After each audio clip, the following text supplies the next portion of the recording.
cordial saludo a todos nuestros espectadores. Hoy hablaremos sobre la necesidad de innovar en la educación, por lo que tenemos a una invitada muy especial en nuestro programa de Educación al Día. Saludamos a la docente Nicole López de Tauramena Casanare. ¿Cómo se encuentra? Cordial saludo al programa y a los espectadores. Me siento muy honrada y agradecida por esta invitación. Desde su perspectiva y experiencia docente, me gustaría que nos cuente qué diferencias hay entre la educación del siglo XX y la educación del pasado. Bueno, en primer lugar me gustaría hacer una aclaración muy grande sobre la calidad de la educación, y es que considero que no ha habido un momento de la historia en el cual la educación sea mejor o peor que en otro momento. Pues la educación se define por varios autores como Díaz y Alemán en su artículo La educación como factor de desarrollo, como una actividad que se produce siempre en contextos sociales, por lo cual es influida por la cultura en la cual se da y a su vez busca preparar a los individuos al nivel de conocimientos, valores, habilidades para enseñar una función social. Es decir, cada época tiene la educación que requiere para suplir las necesidades de ese momento de la historia. Es así como las necesidades educativas van evolucionando, por ejemplo, para adaptarse a los cambios tecnológicos y socioeconómicos. Esto es muy evidente con cada una de las revoluciones industriales, como lo indican los autores Pintado y González 2022, en donde la primera, que se desarrolló entre los siglos XVIII y XIX, se centró en un proceso educativo a desarrollar habilidades básicas como la lectura, la escritura y habilidades numéricas, pues la necesidad principal era garantizar que la fuerza laboral que estaba en expansión pudiera satisfacer las demandas de las fábricas y las industrias emergentes. Ahora, para diferenciar entre el siglo XX y el siglo XXI, es necesario entender que durante el siglo XX se generó la segunda revolución industrial, en la cual las necesidades educativas se ampliaron para incluir habilidades técnicas y vocacionales, por lo que la educación se volvió más especializada para hacer frente a avances tecnológicos y científicos como la electrificación, la producción en masa y la química. En la segunda mitad de este siglo se genera también la tercera revolución industrial, que se centró en la alfabetización digital y el dominio de habilidades informáticas básicas para el manejo de computadoras y la comunicación en línea. Finalmente, el actual siglo XXI se genera la cuarta revolución industrial, en donde las habilidades a desarrollar incluyen el pensamiento crítico, las competencias socioemocionales, la resolución de problemas, la creatividad, la innovación, la colaboración, la alfabetización digital, la adaptabilidad y la competencia digital. Es así como se busca preparar a estudiantes para enfrentar desafíos de un entorno laboral en constante cambio, impulsado por la inteligencia artificial, el aprendizaje automático y la automatización avanzada.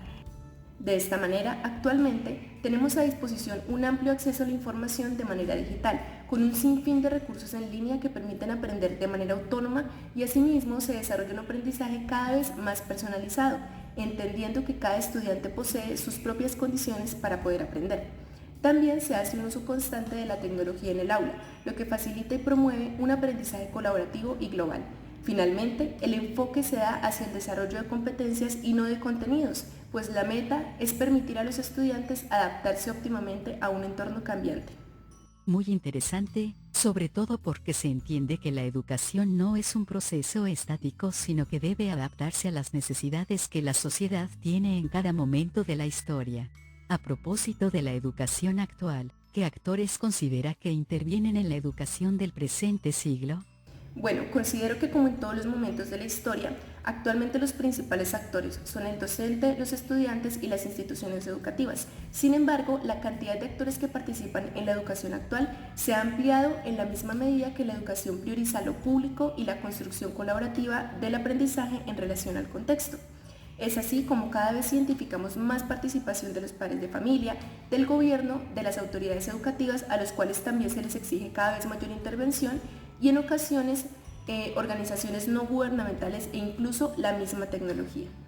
Es un análisis muy amplio, pues usualmente se piensa que solo importa el estudiante en el sistema educativo, pero hay muchos actores detrás.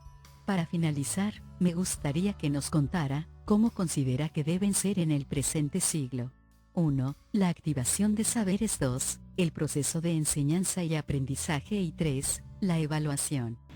Qué buena pregunta. Teniendo en cuenta que nos encontramos, como ya lo mencioné, en la cuarta revolución industrial, considero que para la educación del siglo XXI la activación de saberes debe ser un enfoque fundamental, para fomentar la participación activa de los estudiantes en su propio proceso de aprendizaje, y esto implica promover el aprendizaje basado en problemas, en proyectos, mediante desafíos del mundo real, fomentar el pensamiento crítico y la resolución de problemas, estimular el aprendizaje colaborativo para la toma de decisiones en entornos sociales e integrar la tecnología de manera significativa como una herramienta poderosa para la activación del aprendizaje al proporcionar acceso a recursos en línea, permitir el cambio del rol del estudiante de consumidor a productor. Por su parte, el proceso de enseñanza y aprendizaje debería centrarse en la construcción de conocimiento y en el desarrollo de habilidades relevantes para el mundo actual, con un enfoque cada vez más personalizado, reconociendo que cada estudiante es único, promoviendo el aprendizaje afectivo participativo, desarrollando habilidades para el siglo XXI, tales como la colaboración, comunicación afectiva y efectiva, el pensamiento crítico, la resolución de problemas, entre otros, y finalmente integrando enfoques pedagógicos innovadores como escuela nueva, aprendizaje basado en problemas, aprendizaje cooperativo, aula invertida y demás estrategias como la gamificación que fomenten la motivación y el compromiso de los estudiantes.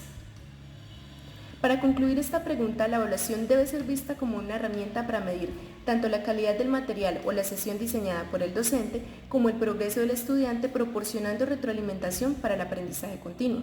Es así como se debe hacer énfasis en la evaluación formativa, que ayuda a monitorear el progreso del estudiante y proporciona retroalimentación oportuna para guiar su aprendizaje.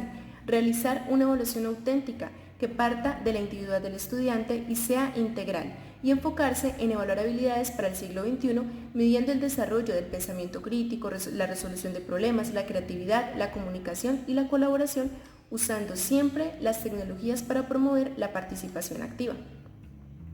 Es interesante cómo todos estos aspectos de la educación actualmente se ven cada vez más respaldados por las neurociencias y la constante investigación, lo que permite diseñar currículos y estrategias más eficientes para el cumplimiento de los diferentes objetivos de la educación. Claro, todo el tiempo debemos estar en constante evolución. Profesora Nicole, muchas gracias por sus valiosos aportes.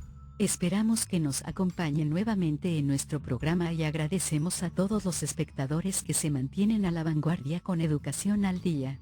Hasta la próxima.